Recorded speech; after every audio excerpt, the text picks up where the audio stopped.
Helicopter രാവിലെ അല്പം മഴയും ചെറിയ മഞ്ഞും ഒക്കെ ഉണ്ടായിരുന്നു. അപ്പോൾ കാലാവസ്ഥ ഇപ്പോൾ മാറി വരുന്നുണ്ട്, ചെറിയ രീതിയിൽ വെയിൽ വരുന്നുണ്ട്.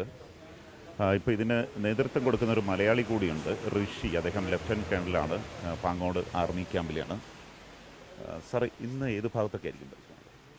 ചൂരൽമല ഏരിയയുടെ വെള്ളച്ചാട്ടത്തിൻ്റെ അവിടെ 3 വെള്ളച്ചാട്ടത്തോളമുണ്ട്, ചെറിയ ചെറിയ വെള്ളച്ചാട്ടങ്ങളുണ്ട്. അപ്പോൾ അതിൻ്റെ താഴോട്ടുള്ള ഏരിയ ബേസിക്കലി കവർ ചെയ്യുന്നത്.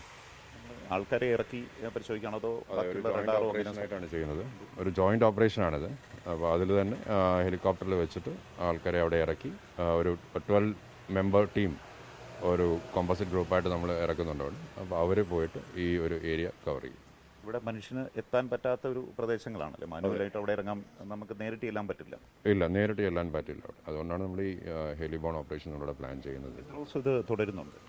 ഇത് ഡിപ്പെൻഡ് ചെയ്യും, എവിടുത്തെ സിറ്റുവേഷൻ അനുസരിച്ച്, റിക്വയർമെൻറ്റ് അനുസരിച്ച് നമ്മളത് കണ്ടിന്യൂ ചെയ്യും. അവസാനം വരെ എന്തെങ്കിലും മൃതദേഹങ്ങളുടെ അവശിഷ്ടങ്ങളോ ഉണ്ടെങ്കിൽ അത് കണ്ടെടുക്കാം അല്ലേ? അത് തന്നെ.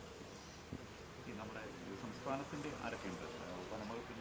വനംവകുപ്പിൻ്റെ ഗൈഡ്സിനെ നമ്മൾ കൂടെ കൊണ്ടുപോകുന്നുണ്ട്. അതുപോലെ തന്നെ SOGയുടെ ഗൈഡ്സ് നമ്മുടെ കൂടെ കൊണ്ടുപോകുന്നുണ്ട്. അങ്ങനെ അവസാനത്തെ കണ്ടെത്താൻ പറ്റുന്നതും കണ്ടെത്തുക അല്ലേ? അതെ അതെ. ലെഫ്റ്റനൻറ്റ് കേണൽ ഋഷിയാണ്, അദ്ദേഹമാണ് ഇന്നത്തെ ഈ ഓപ്പറേഷനെ കുറിച്ച് പറഞ്ഞത്. അതായത് എവിടെയെങ്കിലും ഒരു മൃതദേഹം കണ്ടെത്താനുണ്ടെങ്കിൽ അത് കണ്ടെത്തുക എന്ന ലക്ഷ്യത്തോടു കൂടിയാണ്. അതിൽ വനംവകുപ്പിൻ്റെയും അതുപോലെ തന്നെ മറ്റ് വൈദഗ്ധ്യം നേടിയ സംഘാംഗങ്ങൾ കൂടി ആർമി സംഘത്തെ സഹായിക്കുന്നുണ്ട്.